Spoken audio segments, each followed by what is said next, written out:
Rich Shea here with another unboxing. This time it's Burnt Island Games Grand Gamers Guild 2nd edition of Carl de Visser and Jarratt Gray's Endeavor Age of Sail.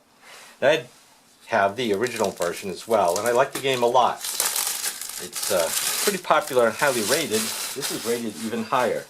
So when I got a chance to order it and pick it up at PAX Unplugged, I did. I'm probably glad I am that I bought it, but let's open it up and see what it's like. The box is huge and it weighs a ton. And inside, well, we have trays. Wow. Vacuum form trays to hold the tiles. That's pretty impressive. Then I think these are for the individual player sections. That's great too. They're vacuum formed, so the plastic's a little thin. You can see some mold lines and stress things, but I'm sure they'll hold up pretty well.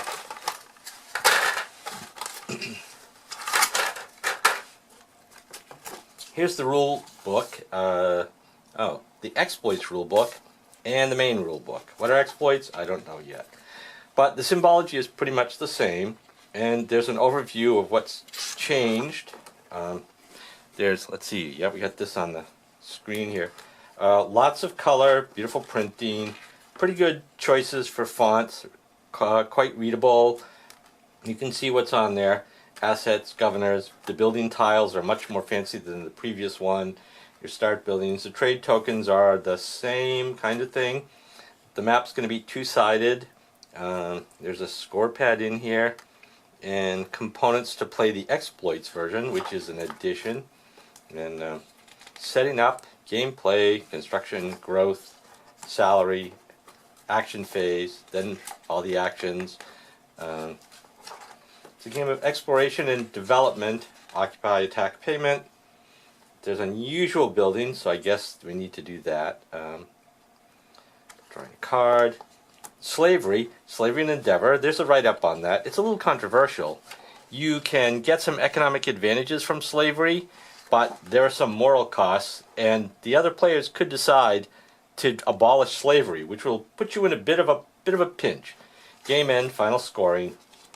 Oh, and a two-player variant where you add apparently a silent fleet, a fake third player to keep you on your toes. So, exploits. There are components. I think they're game variations with extra things. Improved cannons, pirates, blockades, forts, transit, the Underground Railroad, galleons, shares, and missionaries. So, saltpeter stockpiles, Republic of Pirates, imperialism, the Spanish Main, the Dutch East India Company, Jesuit missionaries, the South Sea Company, Manila galleons, the Transit of Venus, the Underground Railroad, the Sun Never Sets, spice trade, globalization, letters of marque, that's just legal piracy, the Haitian Revolution, how to store those components if they're in there. So, oops, here's buildings and markers. They're quite beautiful. Here, I'll bring them up close so you can see the details. Very nice with the little things in the bottom, so they're not just rectangular shaped. 1, 2, 3 sheets of buildings and stuff. The components for the exploits. I have no idea what the giant U's for. And these other tokens I think are not part of the exploits. Here's we're tracking 5 on this side, 5 on that side. I don't know if they're different. 3, yeah, they are different. Okay. The wooden bits here for fortifications, player markers. I think a lot of these have to do with the exploits as well.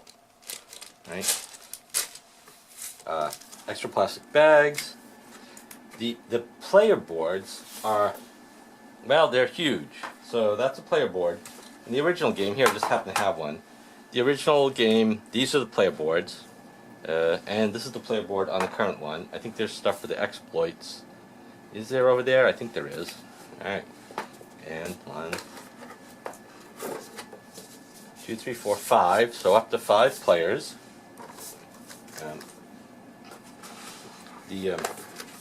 the map board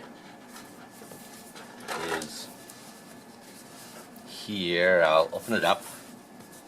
It's double-sided. Can we get the whole thing? Oh, just barely have the whole thing in here. It's not dissimilar to the original one. Here's the original one. Oops, we'll hold it up this way. So it's sort of the same. Artwork's different, but very similar. In the original one, it was one-sided. On this one, it's two-sided. So we flip it over to the other side. The two-sided map board is because side A is for 2, 3-player or high conflict 4-player, and side B is lower conflict 4-player or the 5-player game. Alright, so it's, as 5 players didn't work on the original one.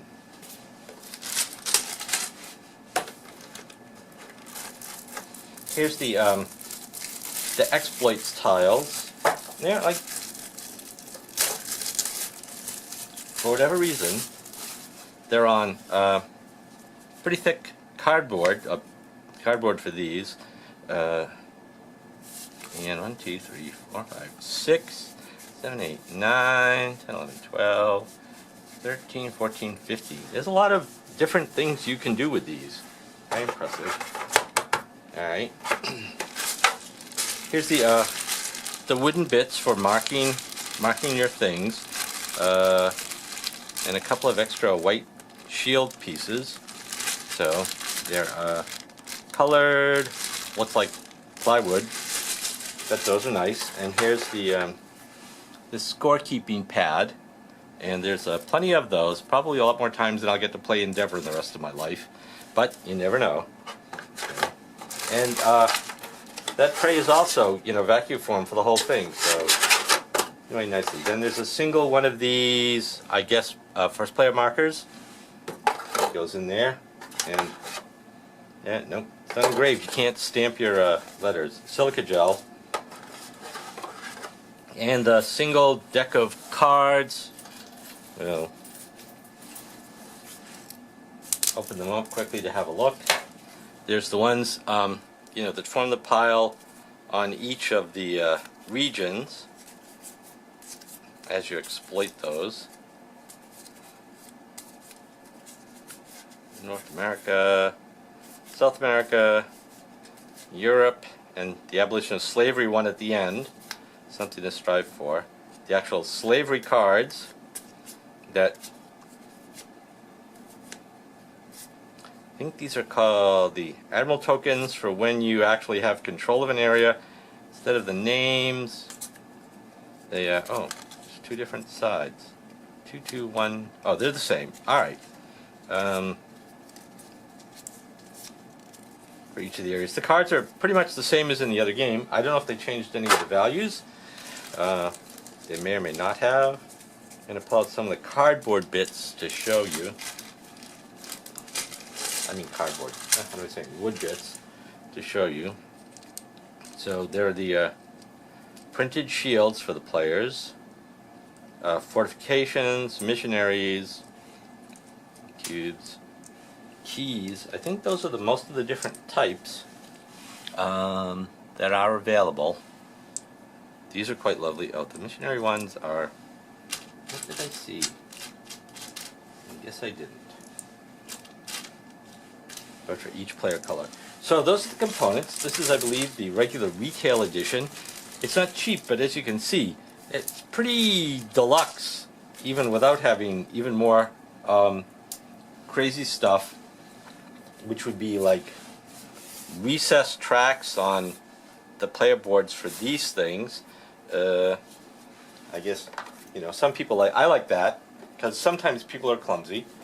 I think there are small versions of the first player marker, but small versions for each player to move along to track their resources on the player track, and a few other things that I'm not terribly concerned about not having.